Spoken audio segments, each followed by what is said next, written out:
Hello everyone. আমি অনেক দিন পর নিজের লাইফস্টাইলের ব্লগ দিচ্ছি। আমার সকালের শুরুটা দেখতেই পেলে 6টার সময় বাইরে আছি।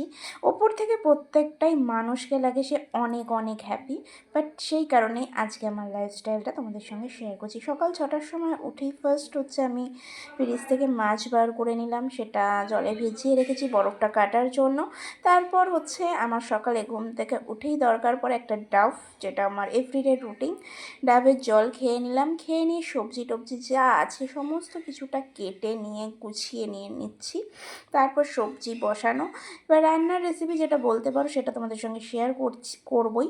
আর তার সঙ্গে উচ্ছে কাটতে কাটতে এক একটা উচ্ছেতে হয় না, পোকা পড়ে যায়, ওটা একটা উচ্ছে বাদ চলে গেছে। যাই হোক, তো এখানে হচ্ছে নুন হলুদ মাখিয়ে নিয়েছি উচ্ছে আর মাছটার মধ্যে। তারপর হচ্ছে উচ্ছে ভাজা, ফুলকপি আলু দিয়ে হচ্ছে তেলাপিয়া মাছের ঝোল।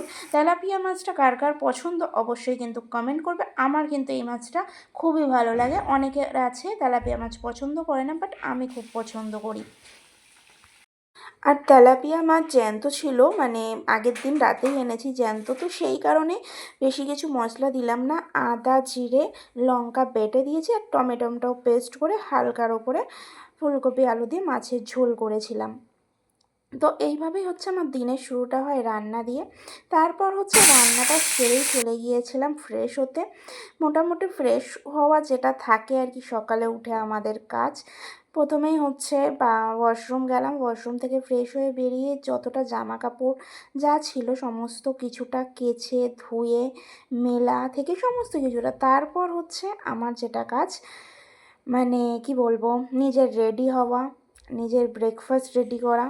তো আজকে হচ্ছে স্নান করে উঠে তারপরে ব্রেকফাস্ট করতে গিয়েছিলাম, কিন্তু তো রান্নাটার সবজিটা আমি করেই রেখেছিলাম।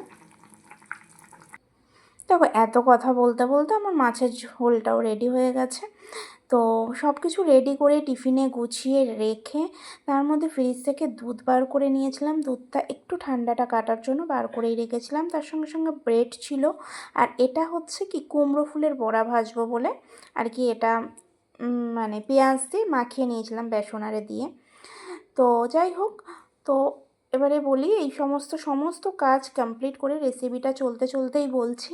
সমস্ত কাজ কমপ্লিট করে আমি ফ্রেশ ট্রেশ হয়ে চা ব্রেড খেয়ে তারপরে রেডি হয়েছিলাম অফিসে যাওয়ার জন্য। তো আমার যেহেতু আজকে 3টে মিটিং ছিল একসাথে, তো সেই কারণে হচ্ছে আজকে 9টার মধ্যে বেরানোর ছিল। তো সমস্ত কিছু কমপ্লিট করে নিজেকে পরিপাটি করে গোছানো, তারপর যেই রুমে থাকি সেই রুমের বেড ঠিক করা, সমস্তটাই নিজেকেই করতে হয়। তো সেই কারণে মানে একটু তাড়াহুড়োর মধ্যেই কাটে দিনটা।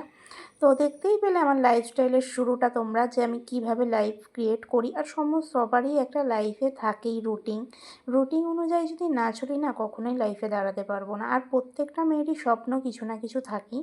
আর সবথেকে বড় কথা কি জানো তো, আমি ছোটোর থেকে বড় হয়েছি, আমার বাবা একটাই কথা শিখিয়েছে, যখন চলতে শিখেছো নিজের পায়ে যতক্ষণ বল আছে ততক্ষণই চলো। অন্যের পায়ের জোরে কখনো দৌড়ানোর চেষ্টা করবে না, নিজের পায়ের বলে হাঁটো, কিন্তু অন্যের পায়ে বলে দাঁড়ানোর চেষ্টাও করবে না। এই কথাটার অনেক যুক্তি আছে, সেটা আমি মনে করি। নিজের ইনকামে চলা আর অন্যের ইনকামে চলা আকাশ পাতাল তফাৎ। তাই প্রত্যেকটা মেয়েরই নিজের ওপরেই নিজেকে নিজেই ডিপেন্ডেন্ট করা উচিত, অন্যের ওপরে ডিপেন্ডেন্ট না হওয়াই ভালো। তারপর হচ্ছে এই যে আমি মেডিসিন নিয়ে নিলাম সকালে, এটা আমার রুটিন, যে আমার একটা প্যান্ডি খাওয়া। যাই হোক, তো দেখতেই পেলে। এবার তোমরাই বলো, এত কিছু করার পরেও একটা মেয়েকে কিন্তু শুনতেই হয় সকলের কাছে যে কী করে, কী এমন কাজ, ওই তো মেকআপ থুপে বেড়ায় ঘুরে বেড়ায়। দেখো, প্রত্যেকটা মেয়ের বাইরের জগৎটা আলাদা, আর বাড়ির ভেতরের চার দেওয়ালের ভেতরে তার জগৎটা আলাদা থাকে। ঠিক বললাম তো? যারা আমার মেয়েরা বন্ধু আছো গ্রুপে, অবশ্যই কিন্তু কমেন্টে বলে যেও যে কথাটা ঠিক বললাম না ভুল বললাম। সবারই পার্সোনাল লাইফে কিছু না কিছু প্রবলেম, কিছু না কিছু থাকেই, এটা হবেই। সে যত বড়ই মাপেরই সেলিব্রিটি হোক আর যেই হোক আর যত বড়ই বিজনেসম্যান হোক। তো সমস্ত কিছুর পর এই যে অফিসেও ঢুকে গেলাম, তারপরে এবার কাজ শুরু হবে। তার ফাঁকে হচ্ছে এই যে লাঞ্চ যেগুলো নিয়ে এসেছিলাম সেগুলো খাওয়া, যেটা থাকে আর কি। যাই হোক, আজকে আমি পুরো ব্লগটাই তোমাদের সঙ্গে শেয়ার করলাম যে আমি সারাদিন কী করি, এরপর তো বাড়ি যাওয়া, খাওয়া দাওয়া, ঘুমানো, কাজের শেষে এটাই থাকে।